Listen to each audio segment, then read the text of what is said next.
कोई खित्ते के लिए, कोई कबीले के लिए, कोई इलाके के लिए, कोई खानदान के लिए, कोई मुल्क के लिए, कोई गांव के लिए, कोई रियासत के लिए। लेकिन जब मशरिक से लेकर मगरिब तक, शिमाल से लेकर जुनूब तक कुफ्र की तारीकी फैली, शिर्क की तारीकी फैली, तो अल्लाह ने आखिरी नबी बना करके मेरे और तुम्हारे रसूल को इस जमीन के ऊपर भेजा। अल्लाह अकबर। अरे जब बाद में जो आता है वो पहले वालों से बेहतर होता है। 1,24,000 कमोबेश अपना अखलाक, अपना किरदार, अपना हुस्न, अपना तकवा, अपनी परहेजगारी का लोहा मनवा चुके थे। आखिरी में जिसको भेजा उसे सारी सिफात का मज़र अतम बना करके। मिलादुन नबी सल्लल्लाहु अलैहि वसल्लम की आमद है। पूरी दुनिया के अंदर अल्लाह के रसूल अलैहिस्सलाम के उशाक जश्न मिलाद मना रहे हैं। जैसी उफुक पर रबीउल अव्वल शरीफ का चांद नज़र आता है, पूरी दुनिया में आमद रसूल के डंके बजते हैं, डंके बजाए जाते हैं। ये आजकल की बात नहीं, कमोबेश 1450 साल से हर दौर में अलग अलग अंदाज से जिस दौर में जैसा उर्फ था उस उर्फ के मुताबिक ये मिलाद का जश्न मनाया गया, मिलाद की धुमें मनाई गई। और जिसने मनाया अल्लाह ने उसकी झोलियाँ भी भरी, अल्लाह ने उनको नेमतें भी अता फरमाई, अल्लाह ने उनको इज़्ज़तें भी अता फरमाई। शेख मुहक्किक शेख अब्दुल हक मुहद्दिस देलवी रहमतुल्लाह अलैह मुहक्किक अल इतलाक हिंदुस्तान में इल्म हदीस जिनकी मेहनतों का समर है, वो फरमाते हैं कि जिस जगह पर रसूलुल्लाह की मिलाद पढ़ ली जाती है, जिस जगह पे रसूलुल्लाह की मिलाद पढ़ दी जाती है, साल भर अल्लाह ताला उस जगह को मुसीबतों से बचा लेता है, बलाओं से बचा लेता है, मुश्किलात से बचा लेता है। एक दौर था जब वबाएँ आती थी, जब वबाएँ आती थी उस दौर में तो लोग मास्क बांध कर नहीं फिरते थे। जब वबाएँ आती थी तो लोग मिलादुन नबी हुजूर की मिलाद पढ़ते थे, उसकी बरकत से, मिलाद की बरकत से बलाएँ ख़त्म हो जाती थी। ये मेरे जज्बात नहीं, ये आप दुनिया की तारीख उठा करके पढ़ें कि जब बलाएँ आई है, ताउन का मर्ज फैला है तो लोगों ने किया क्या है, वबाएँ फैली है तो लोगों ने किया क्या है। मेरे आका सल्लल्लाहु अलैहि वसल्लम के प्यारे दीवानों, बड़ा खूबसूरत मजमा है, खूबसूरत महफिल है, उलमाए किराम भी है, आप भी है। मेरी गुफ्तगू दो अनावीन को एक साथ जोड़े हुए हैं।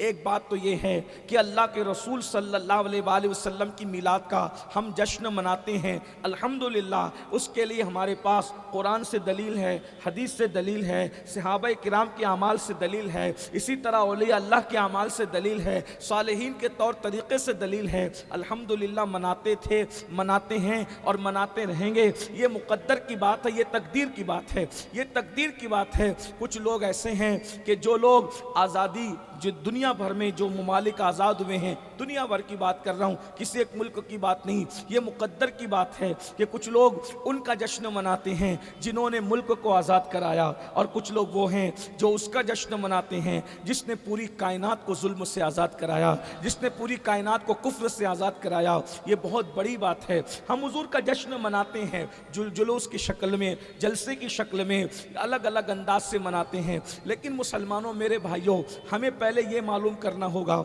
हुजूर दुनिया में क्यों तशरीफ़ लाए, अल्लाह के रसूल के आने का मकसद क्या था। कभी हमने ये भी सोचा आने का मकसद क्या था? इस पर मैं आखिर में कुछ बात करूंगा अगर वक्त रहा, लेकिन आपकी तवज्जो चाहता हूं।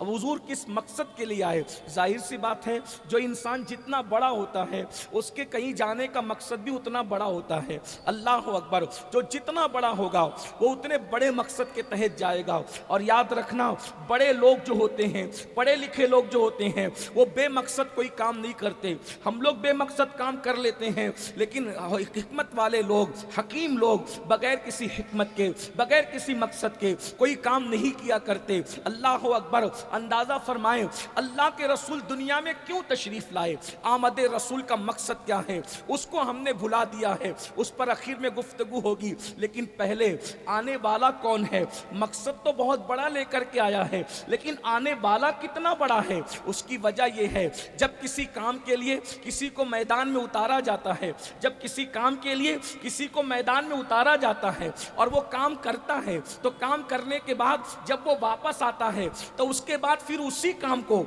करने के लिए जब दूसरे को भेजा जाता है तो फिर उसकी तरह नहीं भेजा जाता। सिर्फ समझाने के लिए कह रहा हूं, मिलाने के लिए नहीं। आपकी तवज्जो, मिसाल के तौर पर आपने मैदान में किसी पहलवान को उतारा और सामने पहलवान खड़ा हुआ था।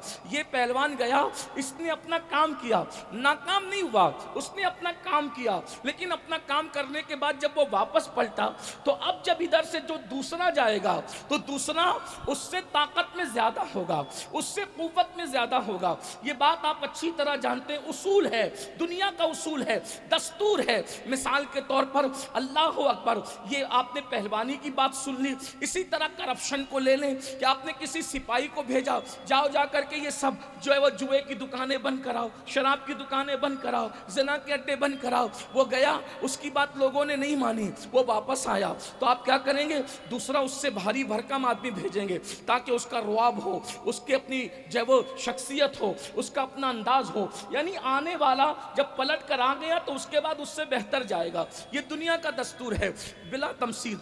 एक और बात सुन लें, मिसाल के तौर पे आपने कोई जलसा सजाया, जलसे के अंदर एक उन्वान रखा, एक बंदा बोल गया, कुछ कमी रह गई, दूसरे को भेजेंगे तो उससे बेहतर, ताकि वो उस कमी को पूरा कर सके। फिर वो बोल गया, फिर उसके बाद भेजेंगे तो उसने जो कमी रखी थी उस कमी को भेजने वाला उससे ज्यादा बासलाहियत भेजेंगे। ये है कि नहीं है? लेकिन जो आखिरी में आएगा वो सबसे ज्यादा बासलाहियत होगा ताकि वो सबकी कमी को पूरी कर सके, सबकी कमी का इजाला कर सके। अब आइए बिला तमसील, इस कायनात के अंदर करप्शन को रोकने के लिए, जराइम को रोकने के लिए, गुनाह को रोकने के लिए, गलबे दीन के लिए, इस्लाम की इशाअत के लिए अल्लाह अकबर, अल्लाह ने कमोबेश 1,24,000 अपने नुमाइंदों को भेजा। कभी हजरत आदम तशरीफ लाए, कभी हजरत शीश तशरीफ लाए, कभी हजरत नूह तशरीफ लाए, कभी हजरत यूसुफ तशरीफ लाए, कभी हजरत इब्राहिम तशरीफ लाए, कभी हजरत इस्माइल तशरीफ लाए, कभी हजरत मूसा तशरीफ लाए, कभी हजरत ईसा तशरीफ लाए।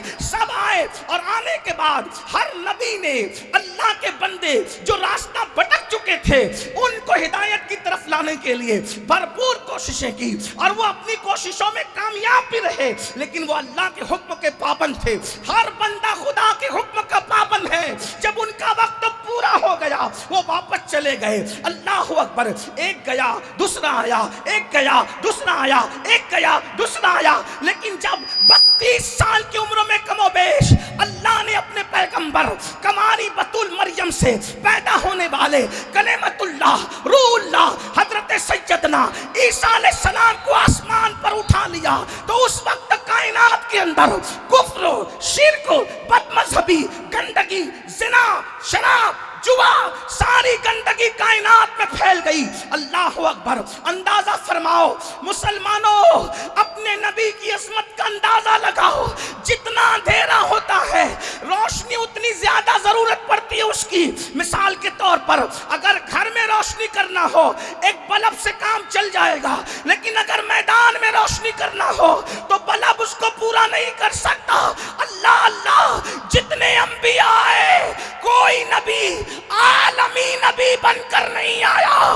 कोई खित्ते के लिए, कोई कबीले के लिए, कोई इलाके के लिए, कोई खानदान के लिए, कोई मुल्क के लिए, कोई गांव के लिए, कोई रियासत के लिए, लेकिन जब मशरिक से लेकर मगरिब तक, शिमाल से लेकर जुनूब तक कुफ्र की तारीकी फैली, शिर्क की तारीकी फैली, तो अल्लाह ने आखिरी नबी बना करके मेरे और तुम्हारे रसूल को इस जमीन के ऊपर भेजा। अल्लाह अकबर। अरे जब बाद में जो आता है वो पहले वालों से बेहतर होता है। 1,24,000 कमोबेश अपना अखलाक, अपना किरदार, अपना हुस्न, अपना तकवा, अपनी परहेजगारी का लोहा मनवा चुके थे।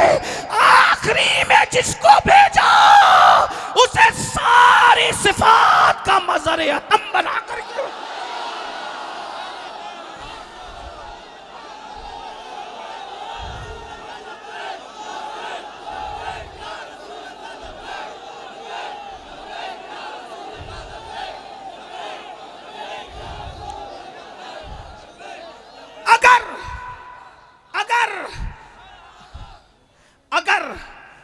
हर नबी की एक एक सिफत भी काउंट करें आप, हालांकि हर नबी में एक एक सिफत नहीं थी, एक एक खूबी नहीं थी, हर नबी सरापा खूबी था, हर नबी सरापा खूबी था।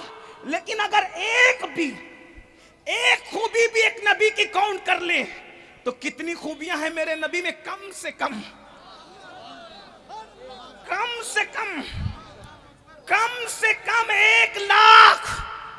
1,24,000 कमोबेश के हिसाब से कम से कम। और ये कम से कम है, जिसकी कम से कम 1,24,000 हो, जिसकी कम से कम 1,24,000, और वो कम से कम में भी कौन? आदम की सफवत। लेकिन ये भी याद रखना, आदम सफी थे मगर हू बहू आदम की सफवत उनमें नहीं थी। तवज्जो, अगर आप हुजूर की मिलाद सुनने आए तो बहुत अहम तवज्जो, याद रखना, आज जबकि पूरी दुनिया में नबी को गालियां दी जा रही है, मुसलमानों, कलमा पढ़ने वालों, तुम्हारी जिम्मेदारी है कि अपने नबी की शान बयान करो।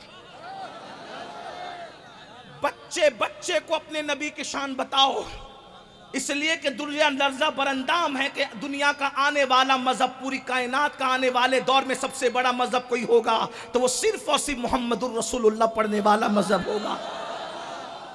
दुनिया को खौफ है, इसलिए रसूलुल्लाह के लिए गालियां दी जाती है ताकि लोग हुजूर की तरफ जा ना सके। लेकिन हम नबी पाक का कलेमा पढ़ते हैं। मैं तो उन भाइयों को भी कहता हूं जो किसी के बहकावे में आके मुसलमान होने के बाद उनको यूं लगता है कि मौलाना हम हुजूर का इतना जिक्र क्यों करते हैं। मैं कोई आपको चिढ़ा नहीं रहा हूं, चूंकि वो मेरे भाई हैं, वो लोग जो बहकावे में आकर लाशऊरी तौर पे कहते हैं, उनको समझाना तो हमारी जिम्मेदारी। हम सूफिया के गुलाम लोग हैं। हाँ, जो गाली दे, तौहीन करे, उससे हमारा कोई रिश्ता नहीं है, लेकिन जो लाशऊरी तौर पे कहे वो तो हमारा भाई है, हम उसको समझाएंगे। अगर आप कहते हैं, एक बात मैं आपसे कहता हूँ, संजीदगी से सुनना मेरे नौजवानों की खास तवज्जो, वो कहते हैं कि मौलाना हुजूर का जिक्र इतना क्यों करें, इतना जिक्र हुजूर का क्यों करें, हम अल्लाह का जिक्र ना करें। तो ये मुफ्तियान किराम और उलमा बैठे हुए हैं, हर मजहब में किसी न किसी एतबार से अल्लाह का तसव्वुर मौजूद है। दुनिया का कोई मजहब ऐसा नहीं है जो अल्लाह का मुनकिर हो। आप गौर करें, ईसाई मजहब में वो 3 खुदा मानते हैं, मगर उसमें से एक वो अल्लाह को मानने की बात करते हैं। यहूदी हजरत उज़ैर को खुदा का बेटा मानते, लेकिन कहीं ना कहीं वो अल्लाह को मानने की बात। और भी हिंदुस्तान में जो मज़ाहिब हैं उनमें भी ऊपर वाला कह करके खुदा का कोई ना कोई तसव्वुर मौजूद है। ठीक, तब आप ये कहते हैं कि मौलाना हम अल्लाह का जिक्र ही करें तो क्या ये काफी नहीं है? मैंने कहा, आज की तारीख में अल्लाह को मानना ये काफी नहीं है। ये जिम्मेदारी से मैं अर्ज कर रहा हूं, अल्लाह को मानना काफी नहीं है। दूसरी बात, अल्लाह को अलग अलग तसव्वुरात के साथ मानना काफी नहीं है। मोमिन सिर्फ वही है जो इस एतबार से अल्लाह को माने कि अल्लाह वो है जो मुहम्मदुर रसूलुल्लाह का रब है। हाँ, यानी जब तक मुहम्मदुर रसूलुल्लाह के वास्ते से अल्लाह को नहीं मानोगे तो अल्लाह का मानना फायदा नहीं देगा। हजरत मूसा के वास्ते से भी मानो तो भी फायदा नहीं देगा, हजरत ईसा के वास्ते से ही मानो तो फायदा नहीं देगा। बल्कि अल्लाह के रसूल की हदीस से सही है, आका फरमाते हैं, जब हजरत उमर को तौरात पढ़ते देखा, हुजूर गुस्से में आके कहते हैं, उमर तुम तौरात पढ़ रहे हो, अगर आज मूसा भी ज़ाहिरी तौर पे हयात होते तो उनको मोहम्मद की पैरवी के अलावा और कोई चारा ना होता। अरे खुदा से कलाम करने वाला कलीम भी जो खुदा से कलाम कर चुका है, अगर दौरे रिसालत मोहम्मद अरबी के जमाने में वो हयात ज़ाहिरी तौर पे होते तो उनका कलाम करना, उनका नबी होना सिर्फ उनके लिए काफी नहीं होता। आका फरमाते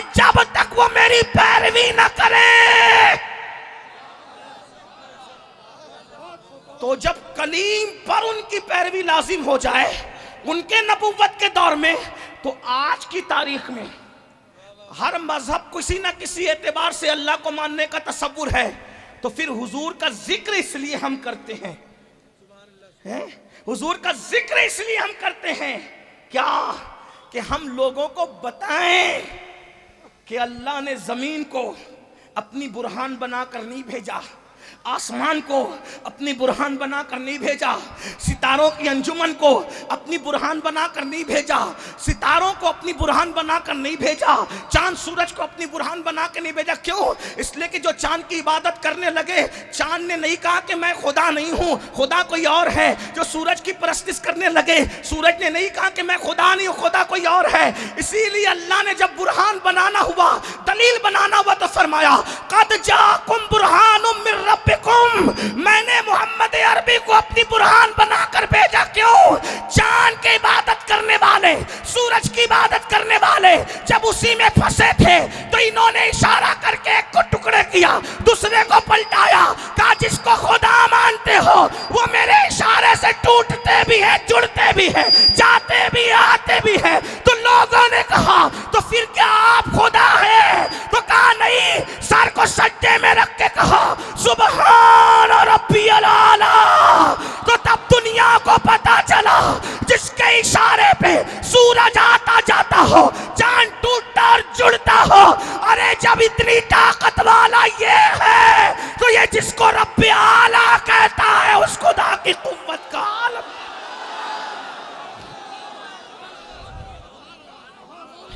मेरी